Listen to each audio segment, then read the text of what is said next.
私もみんなと一緒にちょっとずつ変わっていきたい。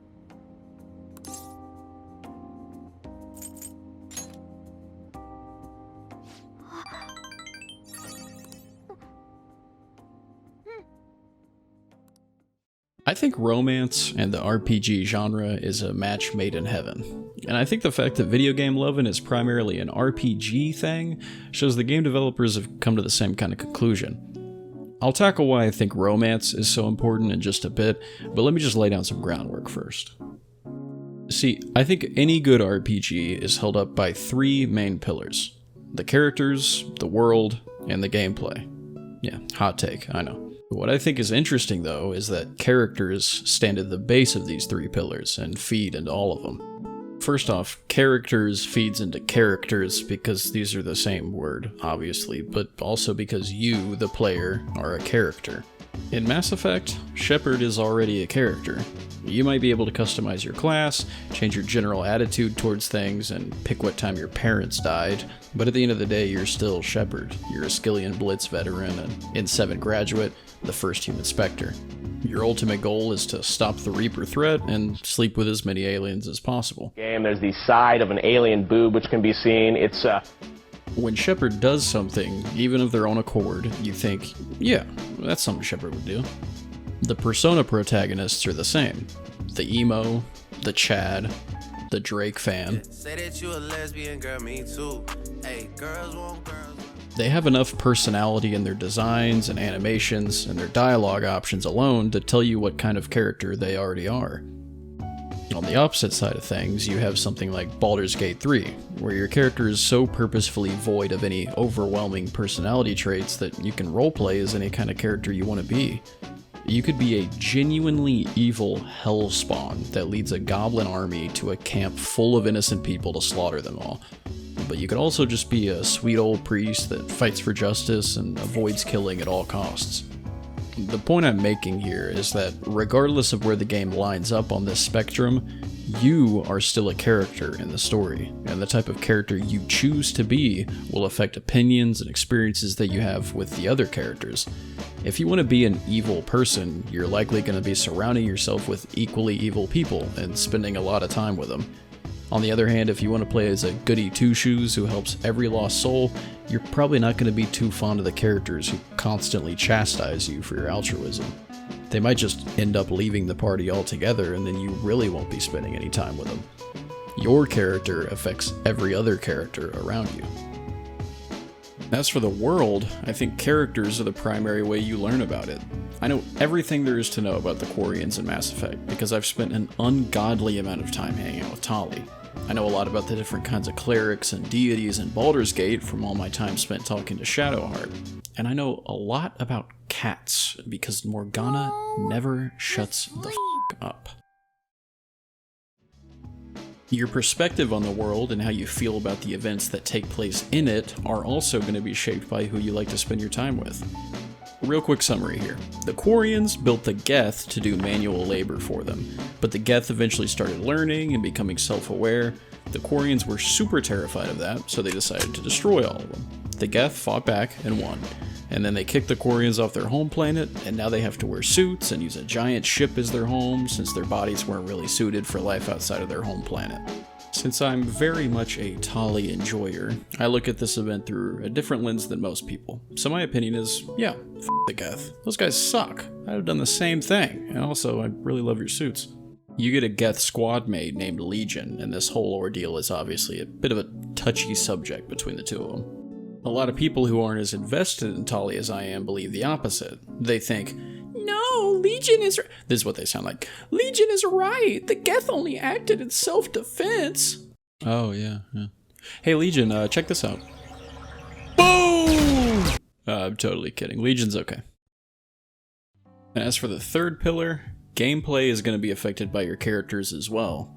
You're obviously going to make your party based on who you like to spend time with, and the way most RPGs play out is going to be wildly different based on who you're bringing with you. If you got a soft spot for An, she's pretty easily going to be a staple in your party. She's going to be crazy effective against some enemies, and deadweight against others. Because of that, you're going to have to adapt your own playstyle around your staple party members too. Playing through Mass Effect with a team of only biotics is a whole different ballgame than playing through with a team of only soldiers. Tali kinda sucks in just about every mission, but I just wanted to hear all of her dialogue and her flirting, so I literally would bring her on every mission in the game. What? I wanted to go. Me too. I never seem to get picked. Shadowheart is my wife, and Lae'zel is my mistress, so I'm going to be choosing a class and building my character around the fact that I'm always going to have 2 tough melee characters in my party. Well, maybe not tough, but 2 melee characters. It's something I'm always going to have to keep in mind. The choices I make during gameplay are also going to be different, considering I'm always going to try to look tough in front of my judgmental girlfriends. I can also expect a whole lot of violence in my playthroughs, since I know it makes them both happy. So yeah, characters are important. I think they're the most important part of the RPG puzzle. So what's the closest you can get with a character, huh?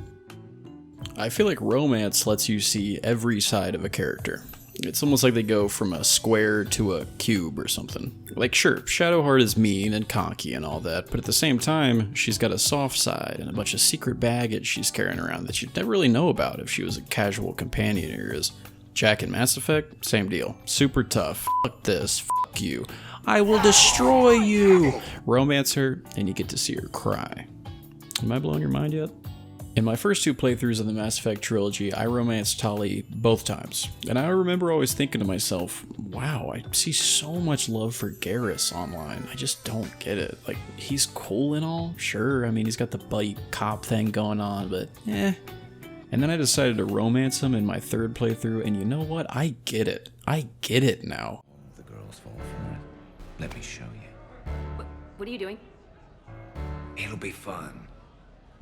Oh no, no, no, no, no, no, no, no! I would marry Garrus. We'd live together, adopt a child, grow old with each other, but we would never kiss. Pay for this later. Because I would be gay. Characters can really surprise you when you laser focus on them for a whole playthrough like that. And I think expecting that level of dedication to a character is so much more reasonable when you can fall in love with them. You know what? Go play Mass Effect Andromeda. I don't care what memes you saw in the Donkey video. The game is dirt cheap, most of that stuff has been patched out by now. Play that game, romance Vetra, and then tell me that game's characters suck. Tell me that to my face. I'm posting my address in the description. Come to my house and tell me.